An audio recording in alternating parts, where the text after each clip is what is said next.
Hi everyone, I'm Barry Stagner and this is his channel Newsbreak. Riot police used water cannons on anti-government protesters outside Georgia's parliament building in the capital, Tbilisi, as thousands of people demonstrated on Monday evening calling for reform to the country's electoral system. Several activists and a politician were arrested early on Tuesday, opposition leader Georgi Vajdi said, and rallies have been held for the last 2 weeks with activists demanding proportional representation. Georgia was due to switch to the proportional representation electoral system in 2024, but the opposition is calling for the date to be brought forward. Campaigners say the current system favors the ruling Georgian Dream Party, which has been in power since 2012.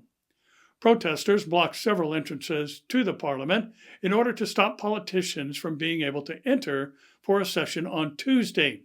A few hours before police forcefully dispersed the demonstration, one ruling politician told reporters, "If protesters violate the law, the state will act accordingly." Clashes have erupted between protesters calling for an overhaul of the political system and the supporters of the main Shia groups Hezbollah and Amal amid reports of gunfire in parts of Lebanon, according to Lebanese local media. For the second consecutive day, security forces intervened in a bid to break up confrontations late on Monday between the group's supporters and demonstrators protesting against Lebanon's political elite. Defiant protesters held rival parades on Lebanon Independence Day and Hope Defiance as Lebanon protesters, one group is named that is, persist. The violence is threatening to tip largely peaceful demonstrations directed at the country's government and its ruling officials in a more bloody direction. A video posted by Lebanese broadcaster LBCI showed heavy gunfire around Kola Bridge in the capital of Beirut. The source of the gunfire was not immediately clear, and no injuries were reported. Separately in Beirut, 2 protesters were reportedly wounded after Hezbollah and Amal supporters attacked demonstrators there. In the southern town of Tyre, supporters of Hezbollah and Amal tore up protest tents, setting them on fire, prompting security forces to intervene and fire into the air, according to Lebanese media. Lebanon has faced 5 weeks of anti-government protest fueled by anger at corruption among the sectarian politicians who have governed the country for decades. Demonstrators want them all to leave office.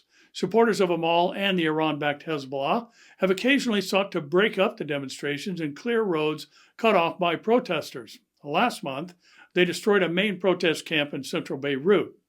The groups were both represented in the coalition government led by Prime Minister Saad Hariri, who resigned on October 29th after the protests began.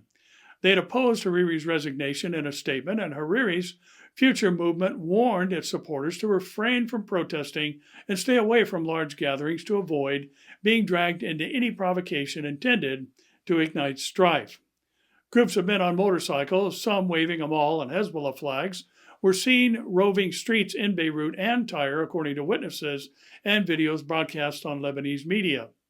The confrontations were some of the worst since protests erupted in Lebanon, a country that is facing the worst economic strains since the 1975-90 civil war.